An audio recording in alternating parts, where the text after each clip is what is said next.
Oh, to remember the days of the normal Call of Duty community. I remember being 11 or 12 watching a classic LEA video covering what's new in the COD Black Ops 2 Zombies update, or maybe a classic gameplay video from the Friendly Neighborhood Syndicate, posting another Race to Prestige video in COD 4. However, as we all know, things have changed.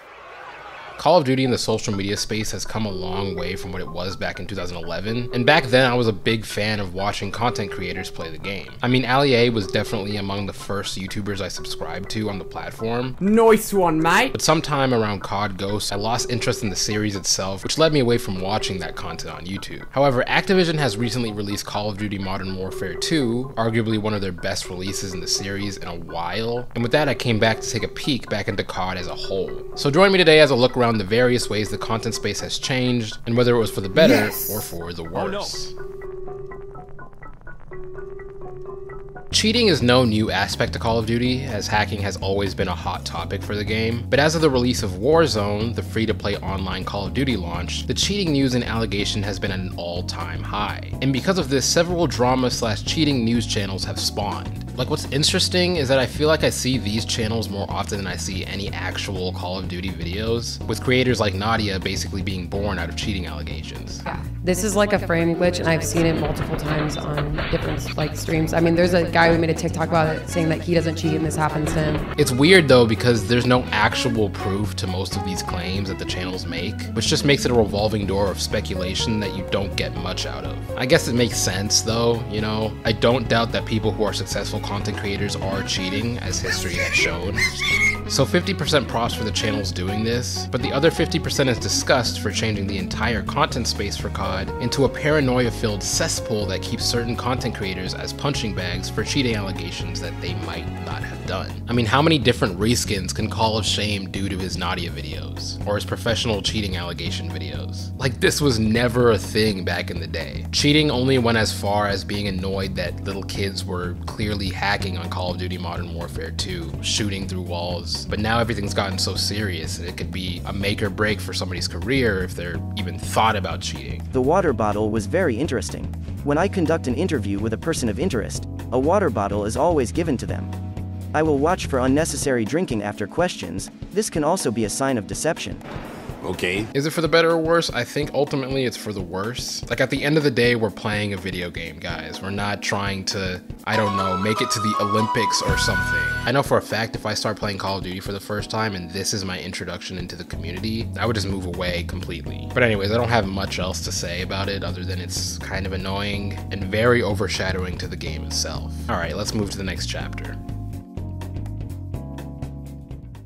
So I wanted to make a short section of this video to talk about how cucked Zombies has gotten. Zombies in the earlier days was the peak of content that was being developed on YouTube, specifically when it came to Call of Duty. It wasn't even about watching people playing the levels themselves, it was also about the lore and Easter eggs that the developers would tuck into the maps. When a new Zombies map was released on Black Ops 2, it was a huge spectacle. Hidden voice line Easter eggs, unique map quirks, and a bunch of other stuff to keep things feeling fresh. But now Zombies is just, I don't even know how to describe it. It's like Zombies for babies. It's as if the devs were like, Zombies is just too complicated for our normie Fortnite fan base. We now have to throw ammo at them by the thousands and just make it shit. It just has to be done, guys. Without Zombies, COD has lost a layer of depth that I think it so desperately needed to balance out the toxicity on multiplayer, or the gray matter of the mostly forgettable campaigns. Now that Zombies is practically gone, it's shifted the focus onto the multiplayer realm, resulting in more focus on gun meta, which is a great segue into my Activision point. Now, if you didn't know, for the longest time, Call of Duty has split the development of the COD games between two companies, Treyarch and Infinity Ward. And since day one, I never really understood why. The divide between these two companies created two different flavors to the game that ultimately ran them into the ground later on when it came to what these Call of Duty titles were trying to be exactly. Since Advanced Warfare, Call of Duty basically had to reinvent itself to get to where it is now, as if they were monks on a journey for peace. But ultimately, because of this, the devs for COD have been spooked away from trying to develop anything outside the box, such as advanced warfare, and have opted to try their hardest to color within the lines. And although this is a strategy that definitely yields safe returns, the lifelessness in its production spills over to the weapon types and gameplay. Gun meta essentially ensures that there are a select group of weapons that are just stronger than others, no questions asked. Essentially throwing away the one aspect that makes multiplayer make any sense at all: skill. Just like in Zombies, COD has to come to this idea that if the game is too hard, then players may not stick around long enough to buy the battle pass. That looks like the battle pass. Yeah, I was gonna say, that looks like the battle pass. Looks like the battle pass. Definitely a battle pass. That should look like the battle pass. That's what I'm saying. Activision is essentially spoon-feeding the bad side of its community simply through producing safe, on-the-fence position games. A cycle that'll surely someday spell the end of the COD franchise. I want to address these allegations head on. Conclusion time once again.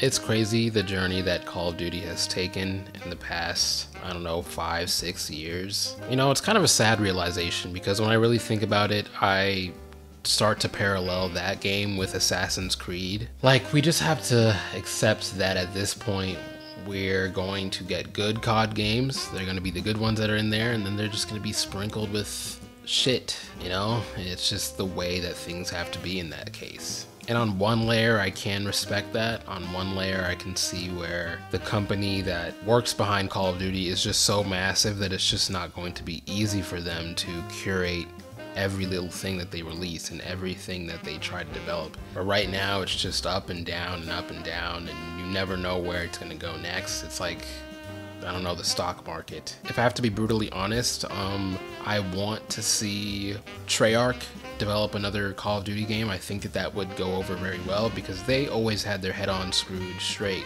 when it came to what the players wanted to see.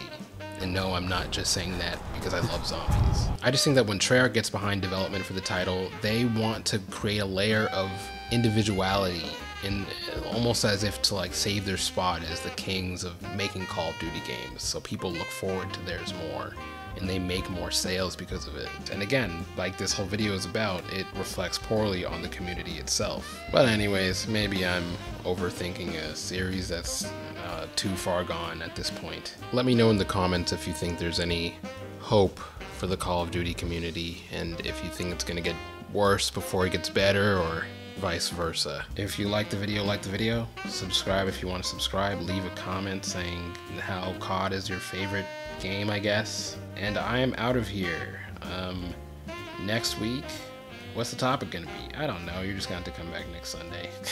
Ain't that a bitch? I didn't want to say it. I didn't want to say it. Boy who made me laugh at a party once, and now I loathe the sight of you. In fact, if you come any closer, if you touch me or anything, I think I'll scream. Come on, stop this.